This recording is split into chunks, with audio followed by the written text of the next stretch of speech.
Hi there. So we left off with a discussion of kinds of artworks that address the more subtle internal needs we as human beings might have. While we may have a practical need for everyday objects, we have an aesthetic appreciation of the craft of everyday objects, right? So the practical need, the aesthetic appreciation, the teapot, for example, right? We appreciate embellishment that makes everyday objects seem a little extraordinary. And the kinds of embellishment we appreciate are an expression of our culture at the personal, social, religious, political, and economic levels. Right. So there's a connection between the kinds of embellishment that we are drawn to or that we appreciate and the sensibilities and dynamics of the culture of the time. Okay. Art is often also used to impart ideas, information, and ideas. So, before photography emerged as a form of expression and communication in the 1800s, artists and illustrators were the only source of information about visual appearance, about news, about happenings, about religious education, about all forms of information. Um, Artists have shaped the way people understood their world, and in turn, the way their culture is viewed by others. So, we're going to look at some examples of art with the purpose and function of communication and specifically storytelling. A great deal of artists tell stories. So, we're going to look at two examples, one that is in your book, and another that I want to introduce you to the world of illustration. So, looking at the painting by Titian of Bacchus and Ariadne, this is a recounting of a mythological story. Bacchus, the god of wine, is leading a group of what appears to be drunken revelers when all of a sudden he is captured by the beauty in the sight of Ariadne. He's immediately smitten by her. He's so smitten that he promises her the sky. So let's take a look at the painting now and look at how Titian is using symbols to tell us a story, right? So we can clearly recognize the figure of Bacchus. He looks like he's just being magnetically pulled towards her to me. And I love the way this cloak is pulling in the opposite direction. So compositionally, it just really, there's a give and take, half in one world, but all the way in the other world in another way too. Symbols. Take a look at the upper left-hand corner of the painting. There's a ring of stars there. So that ring of stars symbolizes the promise that Bacchus made to Ariadne. He promised her the stars. But it serves two functions. It also is in a ring, which can be seen like a crown, right? So it symbolizes Ariadne's royal status as well. It's a fairly easy to recognize symbol. You might have seen it right away. You might not. In any case, oftentimes artists will use symbols that are, on the one hand, easy to read when the purpose of their artwork is to communicate or to tell a story. So by easy to read, what I mean is that it's more than likely that people of that culture or of the awareness of the myth would know what that meant. So there's a tendency towards symbols that have the potential to be a shared common language among people there. Um, Illustration is another form of art that is interested in storytelling. It's a form of visual representation that oftentimes will start with a text of some kind, either a children's book or in our age, a magazine article, a newspaper article, a book, movie posters. Howard Pyle is an illustrator who had a strong influence on the movie posters of our time and early film. You can see that that illustration has a really strong dramatic, almost theatrical quality to it. Um, all those sailors are making that soldier walk the plank and things are not looking good, right? And so notice that the soldier's foot is right at the very edge of the plank. So we are being given the moment when it's go or don't go, right? It's about to be the end of things. So that suspense that this image puts us in becomes a story in our minds because thinking about the next step he's going to take takes us into the future possibilities of what's going to happen here, right? I think the Kate Greenaway is a quieter instance, but still the relationship between the figures allows us to sort of relate to the image in a way in which the story begins to unfold about the relationship of this young mother with her two very young children, right? So she's holding one. There's this beautiful, loving kind of moment between the touch of the head to the head of the child, the young child's hand on her neck. You can almost feel the warmth in that and also the fragility in that in a way. And at the same time, the other child at her feet is tugging on her dress, So I think when we look at this image, we put together a story in our minds about what the before might have been like and what the relationship of this mother and her children is like, what her life is like as a very young mother, how these children are going to grow up, et cetera, et cetera, et cetera. It just all starts to unfold. And that's the beauty of the artfulness of both of these painters, both of these illustrators. They both incidentally were working around the same time. This is what's known as the golden age of illustration, 1870s, around the same time as photography. So there's a really interesting history there that we don't have time for. But if you're interested in illustration, these two artists are a great place to start. Okay. Let's go ahead and take a look at another kind of storytelling. So in contrast to telling a mythological story, some artworks will communicate in such a way as to give us a glimpse into other people's lives. This artwork by Abraham Cruz Villegas, the Auto Construcción Suites, tried to say that right. Sorry. Auto Construcción series is actually the image that's on the cover of your book as well. So this is an installation. It's an art form of artwork known as installation. Simple definition, it's a large-scale mixed media construction, often designed for a specific place or for a temporary period in time. So that's a broad definition of the form of illustration, a form of installation artwork in general. So let's talk specifically about Cruz Villegas' piece. So these are gathered objects. This piece is made out of objects that were gathered from his immediate neighborhood. We can form an idea of story as we piece together and look through the structure and start to make order out of what seems like chaos through recognizing what each of these things are and how they're put together. So take a minute if you haven't already and see what you notice. Start with what you see, right? There's TVs happening in there. There's a wheelbarrow. There's some construction like stairs. So like the type of stairs you might see if something is under construction or falling down, perhaps. Fragments of clothing that are hanging across. So as we piece together the elements in this work, behind what looks like a seeming disorder is a representation of the artist's family home. In the mass of objects that we see here is a story that relates to his personal history and by extension to our own. Storytelling, some art tells stories that provides insight into the everyday lives of people other than ourselves. And this can help to broaden our perspective of what it's like to be a human being in the world and other human beings in the world. Carrie Mae Weems is another example of a work that provides a glimpse into lives other than our own. We are looking at a sequential series of photographs from her newspaper, the Kitchen Table series. This is Man Reading a Newspaper from the Kitchen Table series. These photographs show a man reading a newspaper on a table.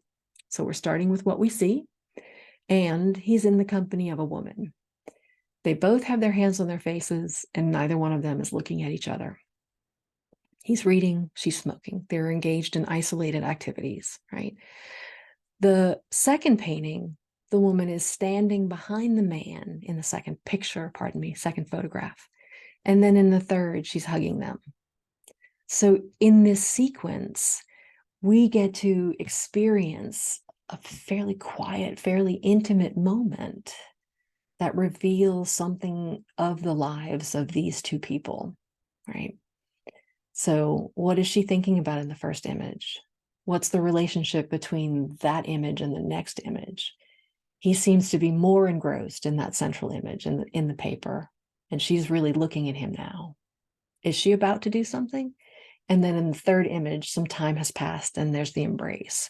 So in the gaps between the events that are happening in these three photographs, we get to wonder about the experience, what's going on in the minds and the hearts and the lives of these people. And so there's a potential for empathy to create a connection, for our own sense of empathy, our own sense of the complexity of our interior lives to expand through looking at work like this, with this type of a purpose. Okay. Another type of communication is artwork that is about making a commentary on a social issue or a political issue, or really any issue. And the artist is intending to express a strong opinion or statement about that. So making a commentary about a circumstance. Your book gives the example of William Hogarth's Gin Lane. That is a print that is a commentary on the horrors of the excessive use of alcohol. Also in your book are the photographs of Chris Jordan, the Midway Messages from the Gyre series. So Chris Jordan is using photography to inform viewers about the human impact on the landscape. I want to show you Alexis Rockman's work. I believe that he has a similar interest in commentary on the human impact on nature condition. So let's take a look at Newton Creek, 2014. Look at the size of this painting, y'all. 68 inches by 108 inches. It's big. Rockman's craft is meticulous. He was born in 1962. He is an American artist, a contemporary artist known for paintings that provide depictions of future landscapes as they might exist, with impacts of climate change and evolution influenced by genetic engineering. So these are a what-if scenario. But they are presenting that scenario to us, and they are meant to serve as a warning that if things continue in the path that they're going, this is what might result. I think his craft is so beautiful and skillful. So let's talk about that for a minute. Look at it's a view almost like an aquarium view, right? Like we're outside of a public aquarium and we're looking in, right? So there's the water level, and then above that is the level of the cityscape behind that. The two different color worlds, it's orange above and blue-green below. But this is not the orange of the sunrise or the sunset type of beauty, is it? It's more like hazy, dusty, muted, potentially nuclear orange, right? This is not a healthy orange happening in that sky. We see a crane, we see birds flying, birds landing, we see all kinds of detritus and dirt and broken things.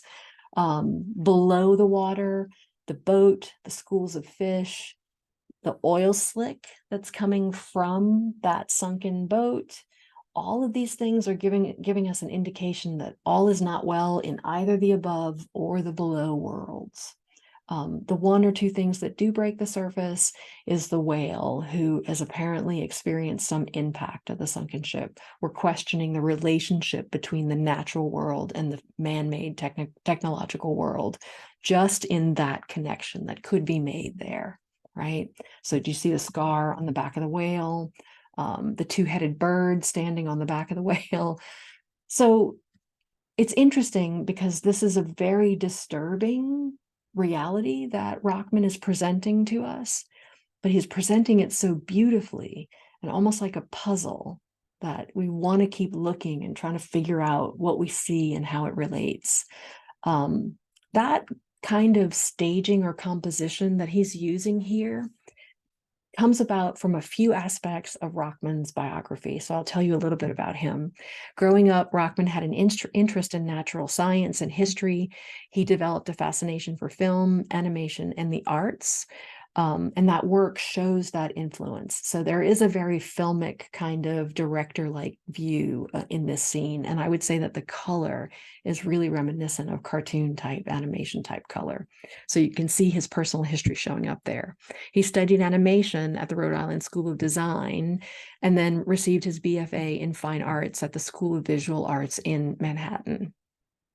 The BFA is a professional degree in studio art. But aside from his career as a painter, Rockman has taken on requests from conservation groups and created a series of watercolors that served as a large portion of the concept art for the film adaptation of The Life of Pi. Really beautiful watercolors. Check those out if you're interested in that. So art for personal expression, and in this case, we're going to talk about self-expression. Remember, there were two types. So self-expression has not always been a primary reason for creating art, as other social needs that we have been talking about have taken precedence. But over the last 200 years or so, self-expression has increasingly become one of art's more common functions, especially among artists of the Western world. So let's define expressive function. An expressive function is when an artist conveys information about their personality, about their feelings, or about their worldview. And Frida Kahlo is an artist who has created some of the most powerfully self-expressive work of the 20th century. She was an American painter known for her many portraits, self-portraits, and works inspired by the nature and the artifacts of Mexico. So the dress that she's wearing on the left-hand figure in the two Fridas is one of those classic cultural costumes. Her paintings often had strong autobiographical elements and mixed realism and fantasy. So we can see all of that happening in this work. So let's unpack it a little bit. The painting was completed shortly after her divorce with Diego Rivera, himself and also a prominent artist in Mexico and in the United States, known mostly for his mural paintings. They were married, they were divorced, she made the painting, and it is a self-portrait showing her as having two personalities. So one of the Fridas is in the traditional Tehuana costume. This is the image on the left. There's a broken heart, and she's sitting next to a modern, more independent, modernly dressed Frida. The two Fridas are holding hands. They both have visible hearts, and the heart of the traditional Frida is cut and torn open. The main artery, which comes from her heart down to the right hand of the traditional Frida, is cut off by the surgical pincers held in the lap of the traditional Frida. So there's this connection between the wound, who holds the scissors, how the wound is connected to the other personality. It's a highly personal type of symbolism, language of symbolism happening there. The blood keeps dripping on her white dress, and she is in danger of bleeding to death. The stormy sky in the background is another symbol, agitated kind of look, and it contributes to a reflection or a symbol of her kind of inner turmoil at this time in her life. She wrote about the painting in her diary. She said that it had originated from a memory of an imaginary childhood friend. But later she admitted that it expressed her desperation and her loneliness around the separation of Diego. When we engage with this artwork, we feel empathy and we gain some understanding or insight about this artist, about Frida Kahlo, and by extension, a greater awareness about human experience. So art that creates this kind of metaphorical bond between the artist and the viewer can provide comfort in knowing that there are others in the world like us. Art for public expression, commemoration. Sometimes there are events in human life or an event in the history of the world that is so big, so momentous that a monument is created to help us remember it. So we are looking at a public artwork meant for commemoration. This is a piece by Maya Lin. This is her Vietnam Veterans War Memorial. The style of the monument, the fact that it lacks human figures. So many of the monuments up to this time were monuments that were sculptures that depicted heroic figures in history or historic events. So this style is radically different for its time. And it was pretty controversial in the early days of it, so much so that another artwork was commissioned at the same time to deal with the same event in a more figurative way. So the style, lacking human figures, bearing only a simple list of 60,000 names. Those names are the servicemen and servicewomen who died. or are missing from the war. Highly unusual for its time. It was completed in 1982 and has since become very influential on other public memorials. So opinions changed about this work. And I think, as with any innovation, you know, her vision seems very clear. It is very clear. If you look at the competition entry, so there was a call for entries for this piece of work, and Maya Lin's is up in the upper right-hand corner for you to see. There's text there, but we can see that there's this very simplified wedge-like form, right? This sort of cut into the earth and then an emergence out of that. So that structure is a pathway that the viewer will walk through. So as you leave the light of the land, the greenness of the landscape, and you descend step by step by step along this pathway, and then you begin to read each individual name as you go, the amount of time that it takes to read that, to experience that, to walk through, the pace is very solemn, it's very quiet, very contemplative kind of experience. And I think the absence of the human figure, the absence of a recognizable features takes, when I think about it, it takes me into a space where I begin to envision even more what each of these individuals might have been like. Names are associated with families. Families have a history, and things unfold from there. So quite elegant and quite beautiful. I've been to, there are many commemorative monuments that have been influenced by this, and we have several in our region, including in the city of Atlanta and also in Jackson, Mississippi, that are nearby enough to visit. Both are Civil War and civil rights related museums. So I highly recommend a trip to those if you are able to do that.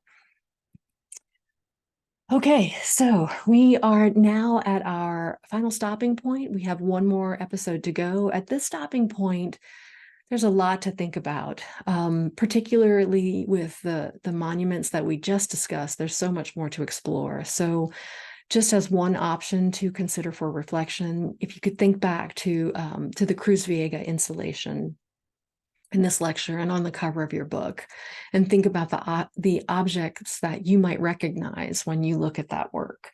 We mentioned a few of them. I don't think we mentioned all of them, so you might want to go back and take a look. And then ask yourself, just from your point of view, do those objects have any significance in your experience in your own personal life? So again, we're talking about the way those artworks allow us to have an empathetic connection with other people, to know more about the way other people live. So in some ways, reflecting back on what they mean to us is part of that action that the artwork has. So, and then I want you to think about the statement that having a glimpse into the artist's personal history, we are really seeing into our own. Is this true to your own experience of this work? So once you've kind of done the looking, done the seeing of all the elements and reflected on those elements, and then thinking about the function of that artwork, does it function in any way that is significant to your own sense of personal history? I'll leave you with that, and we'll see you again in just a few. Okay.